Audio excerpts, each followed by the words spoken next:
beep on the side, like.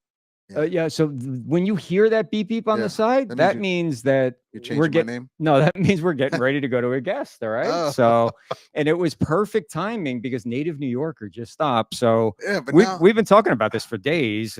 But do I have to pretend like I'm Mariano Rivera? I'm pretty sure that the broadcast announcer for the New York Yankees knows that you're not Mariano Rivera. It is Rivera. Yeah. I don't know. It's going to be tight. Let's welcome Rickie Ricardo to the show. Rickie, I want to hear you speak. If you can speak some Spanish, I'll know if you're really Mariano Rivera or not. No habla español, not even poquito for him. No, nada. Huh? All right. No, that does not have the Mariano Panamanian accent. You're an imposter. An imposter. I am. Our last guest was wrong. Yes.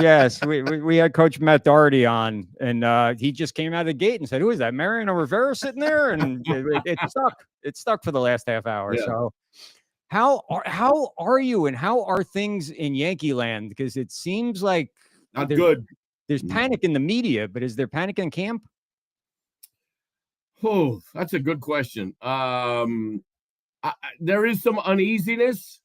I think the shock of having your ace go down, like we went down this road last season with Garrett Cole, but it ended up being, a couple of months. He got back and he was actually pretty good.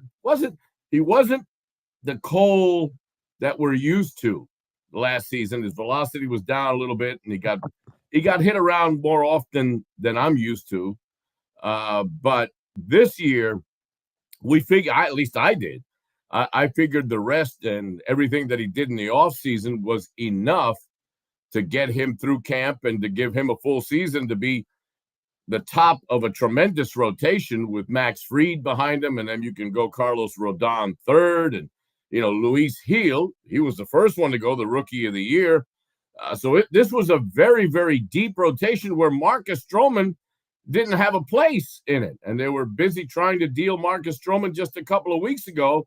And all of a sudden we wake up and Marcus Stroman, a guy that, they tried to peddle away to several different clubs and couldn't come to any type of agreement with anybody, is now all of a sudden your number 3 starter. So it's been quite a rude awakening in camp for the Yankees here the last couple of weeks. So Rickie, let me ask you this, because this aggravates me, but I'm not in the know like you are. Mm-hmm. When like Stanton, for instance, how do you can't tell me that you can go the entire offseason and not know that you have a problem until you show up for the first day of spring training and then both your elbows are bad. No, and not only that, but he had the same issue during the World Series and during the postseason last year, where albeit he was along with Soto, but Stanton was the postseason MVP of the Yankees. He was the guy that produced the most, even a little more than Juan Soto. So how did this not come to the surface? How did this not get dealt with in the offseason? It's beyond me. Maybe he thought that the rest and relaxation after the season was over, that everything would calm itself down and he'd be ready to go by February, but it didn't. And here's another big-time player along with DJ LeMahieu, along with Luis Gil and Garrett Cole now from the pitching staff, and then a couple of relievers that are still banged up in Loaizaga and Jake Cousins, who also, got to camp, with a hamstring issue too. So the Yankees are really limping their way to opening day against the Milwaukee Brewers. It'll be 2 weeks from this Thursday. I don't know. I know the players union is so strong in baseball and there's nothing that compares to it, but they got to have some sort of maintenancing in the wintertime, or some kind of check-ins, or like a Zoom daily, and let us see what you're doing with your elbow. I've had tennis elbow. I know how painful it is. I had it really bad. You can't even pick up a can of soda. That's how bad tennis elbow is. So if you're Stanton, you got to know this. And it's very aggravating as a Yankee fan. It's frustrating. It's definitely frustrating. This was a season that the American League is down a little bit. Who's the main competition for the Yankees in the American League? Let's face it. Houston has taken a little bit of a hit, trading Tucker away. Some of their pitching is gone. They're not the same juggernaut that they were a few years ago. The Texas Rangers, after winning a World Series 2 years ago, they're not the same club. You're going to tell me anybody in the Central, Cleveland, Minnesota, Detroit, Kansas City, are they a real threat No, to the Minnesota Yankees? could win 150 games this year, and they'll still lose to the Yankees in the postseason. It doesn't matter. And then, Boston is a little bit better. I don't think going into camp that they were on the Yankees level. The Orioles, now one of their young starters, they lose Corbin Burns, and now one of their young starters in Grayson Rodriguez, he's going to start the year on the IL. It was almost as if this could have been a win the American League by default season for the original group that broke camp a couple of weeks ago for the Yanks. But one after the other here, and it started with LeMahieu, the third baseman. It started with Giancarlo, a couple of relievers, as I mentioned, that won't be back until probably May, June, who knows. And then the big shots were Luis Gil, this kid, Luis Gil, 15-game winner last year, American League Rookie of the Year, a godsend when Cole got hurt early last year. Gil was the guy that filled in the rotation for Garrett Cole. He was ticketed for the minor leagues, and he ends up being the Rookie of the Year and a 15-game winner, a dominant pitcher all year long. He's gone for at least 3 months, and who knows, if when he comes back, how that shoulder's going to be. And now today, and I'm waiting to hear, some sort of an update. Dr. Neil Elatraj was going to perform the Tommy John surgery on Garrett Cole out in Los Angeles at some point today, and he's done for the season and a little, who knows how long of next season too. So things have changed drastically and not for the better. We are talking to Rickie Ricardo, the Spanish radio voice of the New York Yankees, also the Philadelphia Eagles, but we're retired of celebrating the Eagles. Congratulations. Wait a minute. What are we tired about? We're moving on, all right? We're moving on. Us non-Eagle fans. I have a good question, though. They know he doesn't climb a pole. Is that what you're going to ask him if he climbed a pole in Philly? Okay. No. Why is it commentating in Spanish is so much more exciting than English? I've been asked that question several times, and the Hispanic fan really gets into the game. It's a very passionate fan base. Now, this all stems from the soccer broadcasts. Now, right. I got to be honest with you. I am one of the few Spanish language broadcasters who speaks more English in my life than I do Spanish. Okay, I'm really about a 51-49. If I took a measure in my life, I'm probably 51-49 English, or maybe a little bit more. Mm-hmm. So the guys that I kind of patterned myself after were the John Millers of the world. Skip Carey goes to show you I'm in my early 60s. All right, the great Atlanta Braves announcer Skip Carey, mm-hmm. John Miller, Vin Scully. Those were the guys that were my early influences. And so I try to do a Spanish version of those guys. I don't do a Spanish baseball or football game in football NFL. It's, you tell anybody that speaks Spanish that soccer is called soccer, they'll tell you you're crazy. That's the real football.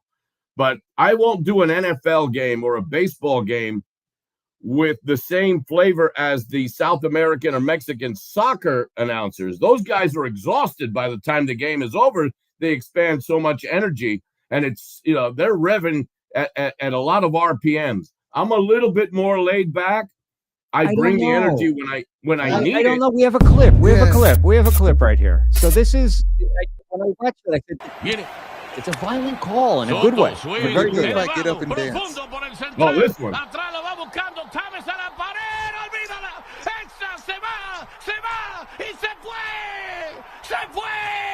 Soto la botó. Juan Soto por el center field. Échale sazón. Eso es un jonrón. Juan Soto con dos a bordo la botó. Now he's not going to get that in Queens. No. Definitely not going to get that in Queens. No, that was a fun one. Now, we're talking about winning the American League Championship here, guys. So, yeah, you can't blame me for going a little bit over the top on that call, but that was a big one. Do you ever like hear through the wall in the next booth previously, Sterling and hear him doing his "it is high, it is far," and then it revs you up to compete, and you've got the Spanish version of "it is high, it is far." I know you didn't say that, but you get what I mean. No, I understand what you mean. Yeah, phone? he's right next to me, or has been all these years. Now he's retired, and our buddy Dave Sims will be taking over for him. But where I sit is just there's a glass right here to my left. And the next human right on the other side of the glass is Susan Wallman, and obviously John right next to her. So as thick as that glass may have been, John bled over into my booth, and you can damn well be sure I bled over into John's booth too for all these years. They were trying to out yell each other is what they were trying to do. Who's more exciting? Now you saved John Sterling's life, possibly, but you saved him recently a few years ago, didn't you? Yeah, that was I guess in 2021. I'm trying to remember the name of the hurricane. That was an interesting night because we were still under COVID regulations where none of the broadcasters traveled with the team in 2020 or 21. We did all of the games remotely. Well, there was nobody in this, or by that time there may have been 5 or whatever minimum crowds allowed at Yankee Stadium. But the road games we would do from our respective booths at Yankee Stadium in a dark ballpark. The TV guys a couple of doors down, John next to him, and Susan did her part from home. She had the direct feed sent into her house. Good for her. So John was to my left. My booth, my partner Francisco, and my producer John had his producer behind him. So the radio side, it was just us 5. The funny part is that when we got to Yankee Stadium that night, they were playing the Angels, and it was a 7:00 Eastern start, 4:00 because it was a getaway day in Anaheim. By the time we got to Yankee Stadium, we get there for a 7:00 game sometime around 4:30, 4:45. Not one drop of rain had come down yet. Not a drop. By the time the game started, you could tell in a dark stadium that it was coming down pretty good, but we had no idea how bad it was. It was the remnants of a hurricane that was coming up the East Coast. By the time the game was over, I remember being in the men's room, and Michael Kay, who had finished his TV show, broadcast, had said to John and myself, "Hey, let's get out of here quickly because I hear some of the roads and highways are flooded and they're starting to close all the highways." So Michael left. I'm the only one that does his own post-game show. So I stayed behind for a good 20, 25 minutes doing the post-game show. John left. Michael left. Michael stopped at Fordham University, couldn't go any further, and he slept there that night. He's an alum, so they welcomed him. John got across the George Washington Bridge, but the street that we take to go home, we take a similar route, River Road, right along the Hudson River, was flooded. I'm talking about 4, 5, 6 feet of water. Wow. And as I left the stadium, all the cops that are surrounding the stadium told me, "Hey, Ricky, be careful. There's no highways. You're going to have to go local to get to the GW Bridge to get to Jersey." So would that be Jerome Avenue? Jerome, over the McCombs Dam Bridge, up Broadway. No Deegan, no West Side Highway, no Harlem River Drive. All of them were closed. They were all flooded out. So I had to go up Broadway slowly because Broadway was flooded. And I was able to get over the bridge at about 179th Street, that entrance there. My phone rings, and it's Susan. John was stuck at the bottom of a hill where there's a road in Fort Lee, right south of Fort Lee in Edgewater, where the marina is to your left and 2 highways converge at the bottom of a ravine. And that was about a good 6 inches of water, and his car stalled out in the middle of this river, basically. So Susan says, "I know you take the same route as John does. He is stuck. Can you help him out?" I said, "Sure, if I get close enough." Now, I'm driving a pretty big Jeep, and I called John's phone, and I said, "Where are you?" John says, "I'm by the Chinese restaurant." I'm like, "John, there's 40 Chinese way home." Which Seinfeld episode. Oh, it was hilarious. So John says to me, I'm right by the marina. I said, all right, I figured out where he's. I said, put your flashers on so I can tell which car because there's cars scattered all over the place. People just left their cars and I'm assuming walked home because there was at least 15 to 20 abandoned vehicles at that particular intersection. But John put his blinkers on. I slowly pulled up next to him. But here's the best part. Before he got into my car, there was a soda truck, a big soda delivery truck coming down the hill at about 30, 40 miles an hour. And I'm saying to myself, this guy's not going to stop. So I told John, I said, don't open the door. Don't open. This is going to be a tsunami in a minute. Stay in the car. So John closes the door and woof, this truck comes by. And now all of us are like this. He causes this wave in the water. And John opens the window, starts yelling at him, things I can't say on this podcast right now, cursing him out. Finally, the water subsides, and I open my passenger door to John's driver's door, and I basically carry him out of the driver's side into my passenger side. And I said, John, take everything that you need because you're never going to see this car again. This thing is history. It was a brand new Cadillac. Wow. So he grabbed his, all his personal belongings, threw it in the back. I got him into the Jeep, and then I couldn't go forward. I had to go back up the hill. And with the guidance of about, 7 or 8 different Fort Lee and Edgewater, New Jersey, and state of New Jersey police officers, I was able to work my way down the 3 miles and down the hill again to finally get to John's building, which would have taken me, 5 minutes from where I picked him up. It was an hour and 20 minutes to get John safely to his building. But I tell you what, he was behind the wheel. I remember pulling up. He was behind the wheel. The water had already reached the door handle, and it was continuing to rise. So did I save his life? I don't know. Maybe, maybe not. But he wasn't getting out walking or swimming. I'll tell you that much. So. This is the New York Yankees. They couldn't get the Staten Island ferry to come and pick you guys up and take you across the river. It was a state of emergency. There was the cops could not move. Even the police could not, maneuver their way around the water. It was so bad. Now, you know who that would not have happened to? Here's how far back my Yankee history goes. The Scooter. Phil Rizzuto. Yes, because he would leave in the 7th inning. Exactly. He would leave early.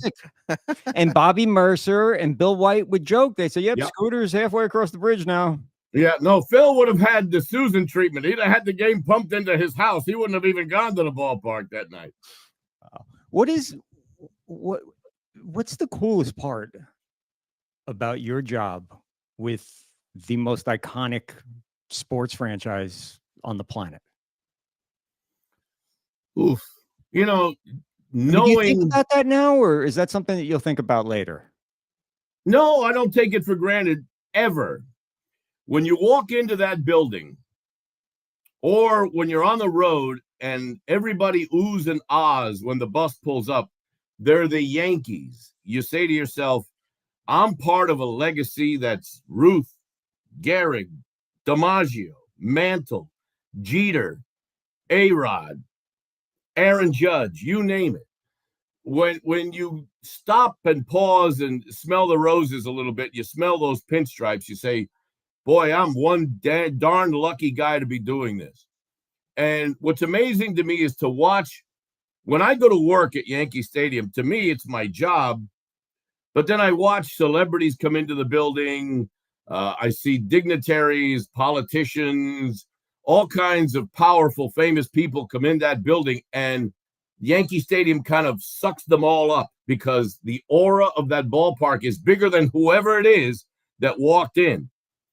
And I'm saying to myself, okay, they're on my turf. This is where I come to work every day. This is where my credential lets me in.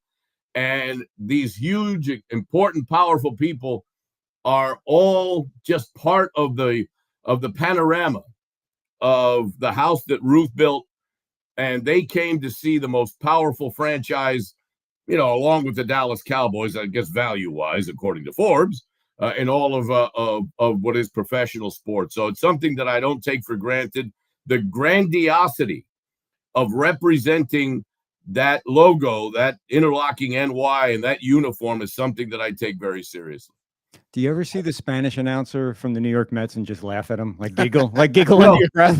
Like, What kind of question is that? Well, you know what? After what he said, you got to. I mean, No, you're not far off. I do all the time. They're co-workers. This Odyssey owns the rights. Okay. The radio company owns the rights to both. We're employees of Odyssey, the radio company, not the Yankees. Okay. So the Mets Spanish announcers, John and Susan and I, were all co-workers. We all worked for Odyssey. We worked for Chris Olivero.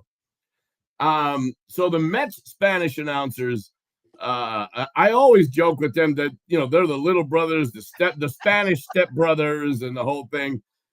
Up until Juan Soto left the Bronx and signed in Queens, the first thing I did was get a phone call from them and said, "Oh, really? Who's the big brother now? We've got your number 22 on this side, and our owner is not afraid to spend the money that maybe your owner is afraid." So the battle back and forth, the rivalry has gotten pretty good here this offseason. I'll tell you what. Now I'm vibing that you became quite friendly with Soto and you bonded with him. But I have a take that what's his name? Why is it escaping me? The guy who owns the Mets now.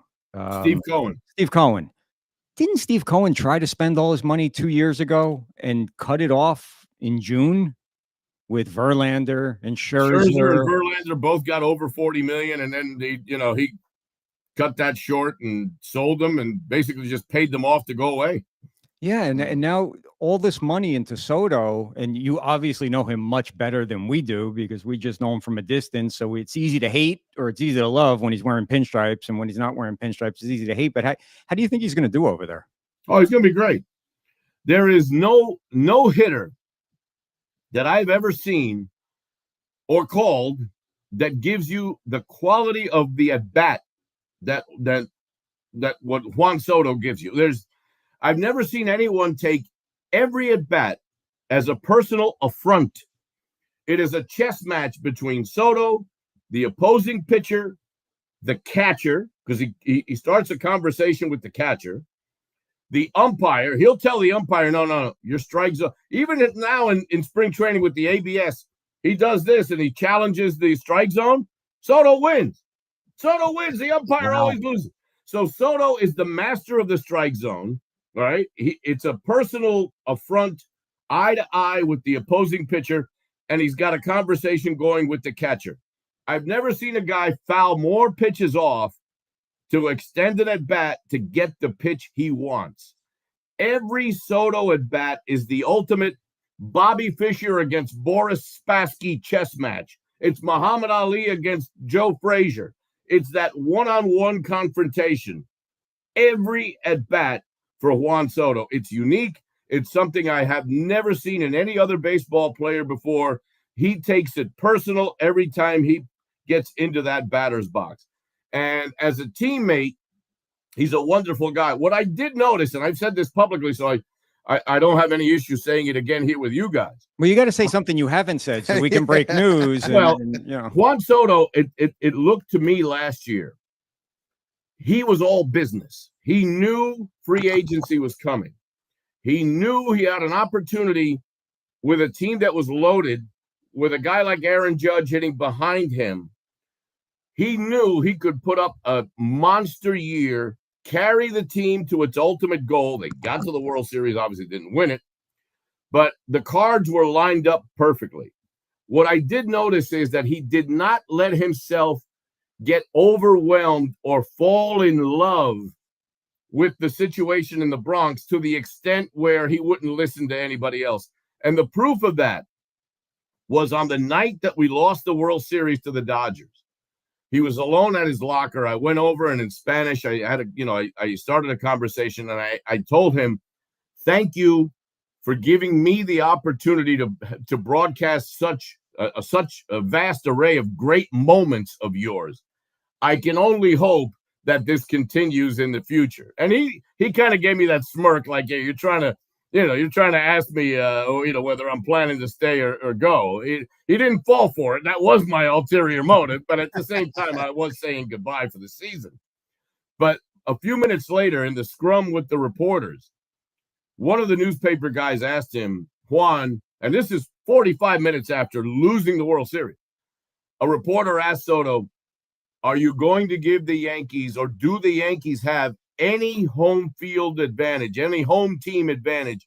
Do they have any little bit extra chance of signing you as compared to the rest of baseball? And he said, nope.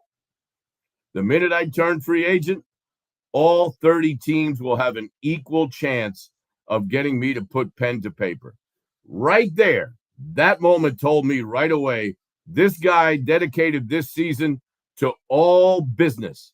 He put his numbers up. He had a goal in mind. He was going to reach free agency. And as well as he was received in the Bronx, as much as he enjoyed, because he did, being a Yankee last year, enjoying the fruits of playing for this franchise, hitting in front of Aaron Judge, winning as much as they did, getting to a World Series, he had blinders on, and his mission was to get to free agency and get the biggest contract that he possibly could. More power to him. That's, if somebody's going to give you the money, take it. As I was told many, many years ago, when I first started in radio, playing a lot of music in New York radio, and I was 19 years old before I got into sports much later, my boss told me, if the man wants to give you his money, Ricky, take it. Because if you don't, someone else will. And Steve Cohen was willing to give him the money. Yep. We are with Rickie Ricardo, Spanish voice of the New York Yankees. Also, I may be wrong here, but the Philadelphia Phillies? You do some I did the Phillies games? before I got the Yankee job. Okay. All right. Was Bryce, were you? No, I did the Phillies. Bryce? I did the Phillies glory years. I started in with the Phils in 06 through 2013. So that was the Jimmy Rollins, Ryan Howard, Roy Halladay, Charlie Manuel, Cliff Lee, those Phillies. Joe Blanton. Yeah, we had Joe Blanton Joe last Blanton. night. Yeah. Hit a home run in Game 5. Game 4. Game 4. Home run. 2008. That's right. Do you stay tight with Joe? Because he's got a big wine. What do they call it? A wine vineyard. Yeah, vineyard in Napa. He's got to send you some wine. Joe is a great guy. I am very, very tight to this day with Chase Utley. I'm very tight with both Jimmy Rollins and Ryan Howard. Whenever I see any of those guys they were at the World Series. I see them at football games sometimes.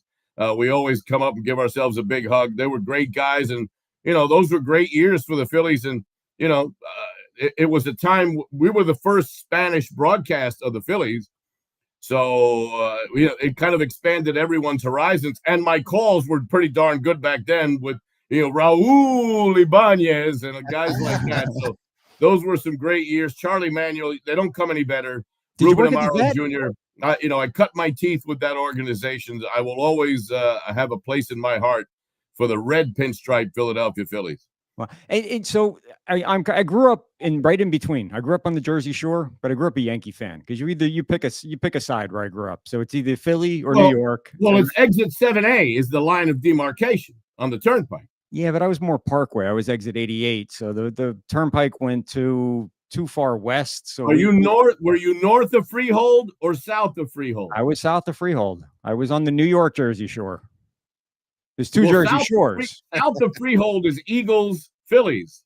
North of Freehold is like the Mason-Dixon line. I'm Tom's River. Tom's River area. Do you know Tom's River? People usually know Tom's River. Yeah, all right. I was Brick, close to Tom's River, and it was all Giants, Giants, Yankees, Mets, and so later in life, you were able to pick up the Philadelphia signals there too. Oh yeah, we get all the channels. We could get all the games. We could watch. Yes, we got the NBC Philly, the NBC New York, so we get more football games, and so we got to watch Santa get pelted with ice balls. Where you can only see it in New York on the nightly news with Warner Wolf when Mr. G was at the game. But Philly, so the city of Philly, I've become very connected to the city with Philly the last decade, and I noticed this with the Phillies especially. They get hyped up for the Mets. It's this big rivalry. But coming from growing up as a New York fan, when I rooted for the Mets, 86, everybody rooted for the Mets in 86. I don't care if you're a Yankee fan or not. Everybody rooted for those 86 Mets. You never really got extra up for the Phillies. Does that make sense? Like, where the Phillies see the Mets as this big rivalry, I don't know that the Mets saw it the same way. Maybe they do now because the Phillies they do are so now. good. Well, they were never good at the same time back then. When the Mets were good in the late 60s, win the World Series, early 70s, they lose to the A's. The Phillies were awful. Who cared? The Phillies were irrelevant. Not just bad, they were irrelevant. Denny Doyle, Larry Boa, they were just starting to put pieces together. When the Phillies had their run in the late 70s and then eventually winning in 1980, the Mets were terrible. I mean, the Mets were irrelevant, basically. Then the Mets get good in the mid-'80s. The Phillies lose to the Orioles in 83, and they take a nosedive. So when the franchises have been good at the same time, and especially with the new ballparks, now Philly fans, they fill up Citi Field, and Met fans take the drive down because the tickets are cheaper, and they fill up Citizens Bank Park, and they cause all kinds of ruckus. So the Mets-Phillies rivalry has never been better than it really was with David Wright, those Met teams, the really good Phillies teams that I broadcast, and then when Yoenis Cespedes would come to Citizens Bank Park and destroy, the best Phillies pitching.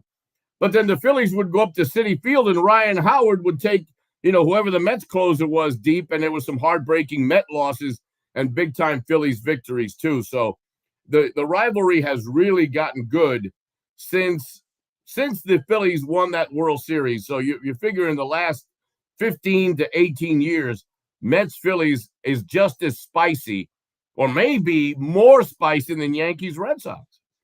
Ooh, well, current Yankees-Red Sox. Yeah. Anyway, yeah, for sure. So let me ask you this. We could keep you all night, but we're not going to. Let me ask you, let's handicap the National League East real quick. How do you see that? Do you see that Soto's going to make all that much different? I mean, yes, he's going to make a difference, but did they automatically go to the World Series now because they signed Juan Soto? No, they don't have enough pitching.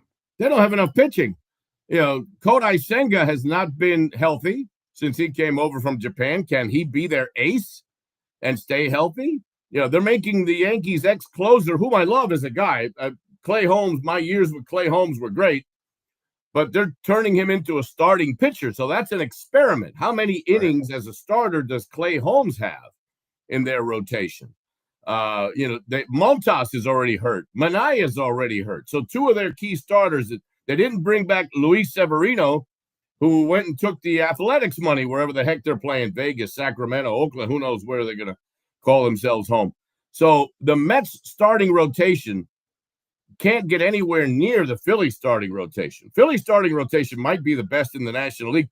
With the Yankees, injuries might be the best in baseball when you go Wheeler and Nola. You go down the line there, Ranger Suarez, Jesus Luzardo.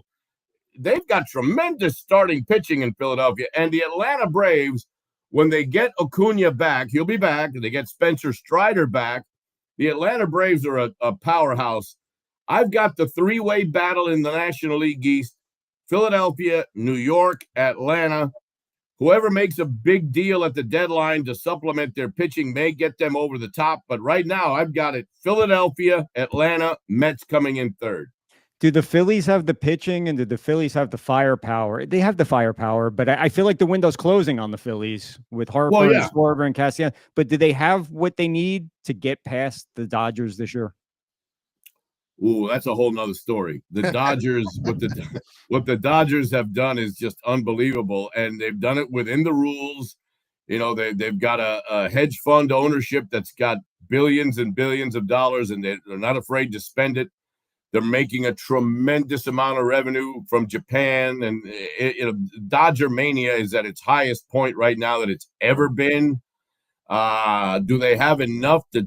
I'll tell you what. If right now you told me the National League Championship Series without injury, were the Phillies against the Dodgers, I would say that's a 7-game series, and the home team wins Game 7. How's that? All right. So for Yankee fans that are watching, because everybody's in a panic, what does the team need to do to hit the finish line and be in the postseason? They'll be in the postseason, even with the injuries, as I mentioned at the top. I don't think the American League is as strong as it has been in years past. I think the Yankees will win the American League East. Now, with no Cole, let's hope that Max Fried, who has had injury problems in the past with Atlanta, let's hope that Fried stays healthy. Let's hope the Yankee bullpen, Devin Williams, is a huge addition. But the Yankees are going to rely on a lot of younger players to develop and take that next step forward. Jason Dominguez, the Martian, this is his shot to be an everyday player. He's the biggest prospect that the organization has. Getting Aaron Judge into right field and having him DH a little bit more, especially while Giancarlo Stanton is out, that's going to be huge to get him off of his feet every once in a while and preserve him, because he's the key. He is the linchpin. If anything happens to Judge, then all bets are off. But at third base, you're going to have a guy like Oswaldo Cabrera, because it doesn't look like Nolan Arenado is going to get that call anytime soon. Anthony Volpe, is he the Volpe year one or the year two Anthony Volpe? We'll see. Will the real Anthony Volpe please stand up?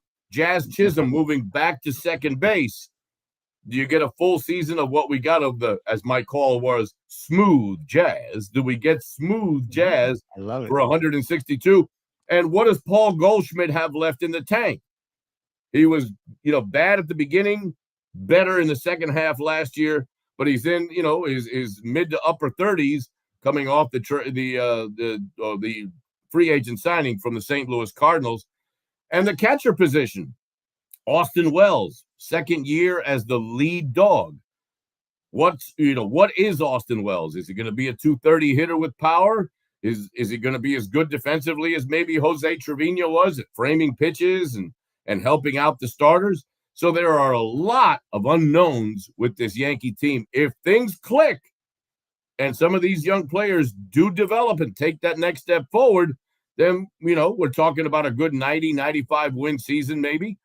If there's any setbacks or any more of these key injuries and the Red Sox or Orioles, maybe play a little bit over their heads, then we could have some serious September baseball in the Bronx. How would this be for irony that the Rays are going to play, it looks like the entire season at Steinbrenner Field? Correct. Imagine an ALCS that has the Rays against the Yankees, and the Yankees and Rays go to a game 7, and it's played in Steinbrenner Field. And the Yankees are in the visiting clubhouse at their own stadium. That's crazy, unbelievable. Yeah. Wow. Ricky, wait a minute. Yeah. Wait a minute. You're not going to throw me out of here without asking me. I'm not throwing you out at all. No, I'm not throwing you out at all. I wasn't letting you go. I was thanking you and then going into an entirely another segment. I said we got to talk to Eagles. We got to get into the Eagles here. And, I host on both WFAN and WIP. So I'm one of the few people that gets to talk to both fan bases in English on the Fan in New York and WIP in Philadelphia. It's, separated by 95 miles, but they are night and day when it comes to the way they react to their sports. But go ahead. They are. So all right. So let me ask you, and I asked this to, maybe it was Blanton last night said this about the Philly fans. Yeah. So growing up as a Yankee fan and going to old Yankee Stadium back in the early 80s, where outside the stadium, it was not uncommon to see a car on fire and up on, cinder blocks, and you thought you were the toughest baseball fans in the world. Philadelphia sports fans can eat up, chew up, and spit out Yankee fans like it was a snack in the middle of the morning. Let me get your take on that, because I'm not arguing with you. Okay. I know both these fan bases very, very well. Yankee fans a little closer to the Philadelphia fan. The Met fan is a completely different breed. They're in a horse race, they're 6-7 lengths behind the intensity race. Mm-hmm. But Philadelphia, there is nothing like Philadelphia sports fans. And within Philadelphia, the Eagle fan is a breed in its own, even compared to the Phillies. As crazy as it might be at Citizens Bank Park, when you cross that street, okay, it's literally across the street. Mm-hmm. It is a 180 when it comes to Eagle fans. I have never seen the kind of intensity the tailgating that starts basically the night before, 4 or 5 o'clock in the morning. People are already, in those parking lots, are lined up to get in to start cooking and start having adult beverages before kickoff. And the intensity in the stadium for both sides now, because Eagle fans will torment the opposition. And if the Birds don't play well, they can quickly turn on their own team also and let them know exactly how they feel. They will boo their own team off the field when need be. They are that pure, that honest a fan base. It's a shot in a beer town. It's a blue-collar city that lives and dies with its sports teams. They pay the price to get in, but they need to see 110% effort. You can lose, but if you run through that wall, or if you don't let the guy show you up on the football field and you protect the pride of the hard-working Philadelphia sports fan, then you're fine. We're good with you. But if you slack, or if it looks like, a Dallas Cowboy is pushing you around and you're not defending yourself, then you're going to hear it from that fan base. Yankee fans, they're so used to winning. They're a little bit more spoiled than Eagle fans. And that's where you really measure it. Eagles, Yankees. Those are the two passion bases. The Knicks come close inside of Madison Square Garden. I will give you the Knicks and Rangers in their 19,500 world at Madison Square Garden. That intensity rivals that of the Eagles and Yankees. But on the major scale, the Eagles and Yankee fan bases are probably the two most intense and take it seriously that I've ever seen. The Cubs are great, but Cub fans really, winning and losing is almost secondary to having a good time. And let's see how many beers we can put down. That's like South Florida. The whole experience is, there's a lot of them, but winning and losing isn't the final, wherewithal here. It's when you're in the Bronx or you're watching an Eagle game, man, you gotta have your head on a swivel, and you gotta be as intense as the fan next to you. How you sound like you really enjoy the Philadelphia experience. I do. I mean, like a lot. Like I would never put you on the spot and say, if you had to pick one for the rest of your life. No, they're different. I wouldn't do that. But they're different. They're very, very different. They're very different. The Yankee fan base is much more cosmopolitan. The Philadelphia sports, you don't get the celebrities in Philadelphia like you get at Yankee Stadium. There's a core of Yankee fans that are hardcore Bronx, that are just as a shot in a beer and just as blue collar as the Philly fans are. But then the rest of it at Yankee Stadium, is people that are there for the experience of Yankee Stadium. There's really no such thing as the experience of Lincoln Financial or Citizens Bank Park. That fan base goes there for the game and for the team.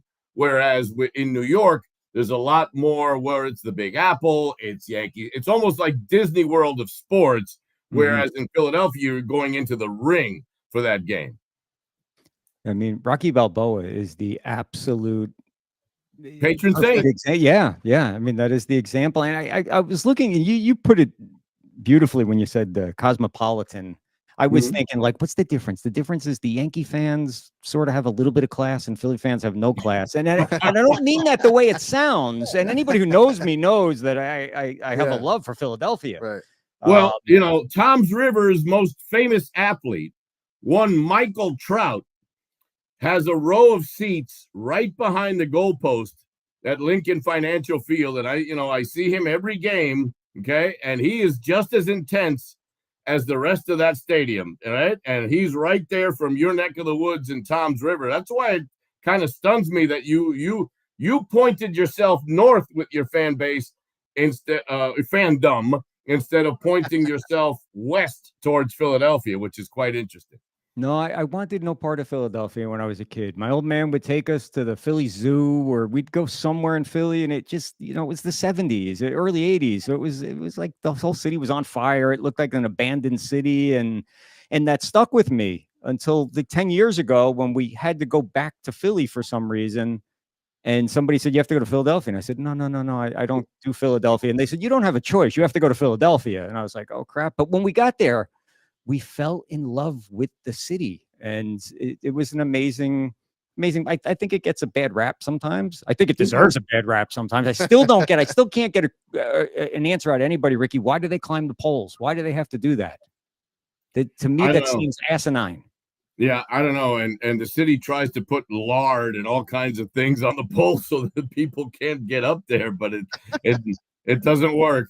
We had a whole Eagle crew at the parade, and they filmed for us. We put it out on social media for days, and it was nothing but poles and poles and poles and poles and poles. And I was there. It's kind of crazy. We saw. I told you that was him on top of the pole. Yeah. You said no. It wouldn't be him. How much does it suck once spring training ends and you have to head back up north and go back to 39 degrees and rainy and cloudy skies all day? Well, I live in Florida. I have an apartment in New Jersey, but my home where I'm sitting right now is my Shangri-La here, just west of Walt Disney World. I'm between Orlando and Tampa, so I'm about a 40-minute ride to Steinbrenner Field. So when I'm here, I'm watering the lawn, I'm cleaning the pool. It's a whole different Rickie Ricardo than the one that is on River Road up in North Jersey. 2 more weeks. I leave 2 weeks from today. I love it here. Now, I avoid the rainy season, and I avoid the really super duper hot and humid days that Florida provides. And most of the hurricane season, I'm up north in June, July, August. But believe you me, by the time I get to the All-Star break, I'll be right outside here by my pool in a chaise lounge with a nice, cool adult beverage. And by the time baseball is over, when it's Eagle season, I fly wherever the Eagles are. So let's say it's a 1:00 game at Lincoln Financial Field. The good folks at American Airlines have a nice 6, 7 a.m. departure from Orlando to Philadelphia, not far from the airport, as you know, right to the stadium, do the game, go to WIP, do a shift, or come back here and do my WIP shift here from my studio at home. The one good thing that we got from working remotely from COVID is that we all have, brick links and Comrexes, and we can do this from our homes now. But during football season, fly to the game, fly back, do the radio shows from here. And I'm basically a Floridian until it's time to go. The greatest thing with the whole complex right there, and I'll end Philadelphia talk with this, is the live casino hotel that they just built in the parking lot. Yeah, because I'm a huge baseball guy, but I have the scooter syndrome. I leave in the 6th or 7th inning so I can beat the traffic out. I was at an Inter Miami game 2 weeks ago, the opening game, and it took me 2 hours to get out of the parking lot. I said, all right, now I got to leave at the 70-minute mark so I can get out of here. But anyway, now when I go to Philadelphia, I stay right at that live casino hotel, and it's a 3-minute walk from Citizens Bank Park to the hotel. I love that place. Yeah, and the bridge is right there. So yeah. Oh, it's awesome. Ricky, thank you so much for coming on. Man, we had a blast. We were looking forward to you. Chris, our awesome producer, talked you up, and then we did our research, and we said yes. Yeah, I have one more question. I got to ask, and I'm sorry. The wife. Go ahead. Do you have a "I love Lucy" Rickie Ricardo like statement or something you say? Because like when I was looking you up, and where did you grow up? South Florida. Oh, so you grew up in the Miami area? An hour north, West Palm. Oh, yeah. Okay, then you wouldn't know the guy that named me Rickie Ricardo. And believe me, I have nothing to do with any Lucy or anything. Ricardo is my middle name. Yeah, Ricardo is my middle name. Okay, my first name is Jorge. Okay, Ricardo is my middle name, and I got hired by the guy that at the time was the top radio personality in New York radio. Okay. Guy's name was Frankie Crocker. Was the king of New York radio. And he hired me and put me on the #1 FM music station in New York when I was 19 years old. What year was it? 1981. Awesome. WPLJ? WBLS. WBLS. PLJ was 8th, 10th in the ratings. We were #1 in 92 KTU, and BLS battled back and forth. You know that from all That's those right. years. 92 KTU. That was before it became Hard Rock and before Stern went. Before Stern and the whole thing. It was 2 disco stations battling it out. Yep. Right. And when I got that gig at 19 years old, doing 8 to midnight on the #1 FM station in New York, Frankie, who was the program director, said, "Your name is going to be Rickie Ricardo." And I looked at him and I laughed. I said, "Yeah, right." That was funny. He says, and he wasn't laughing. He says, "That's your name." And he says, "Remember, nobody's ever going to forget you." And you know what? He was right. Yeah, no, absolutely, man. That's awesome. Like, I love it. And that's why your name is now Mariano Rivera. So and now nobody's going to forget me. Nobody's going to forget you. Yes. Rickie, thank you so much. We wish you a fantastic season with the Yankees. We hope that maybe you'll check in with us again at some point. And anytime. Anytime. I'd love to be on again. Awesome. Thank you so much. Everybody sit tight. We're going to take a quick break, and then we'll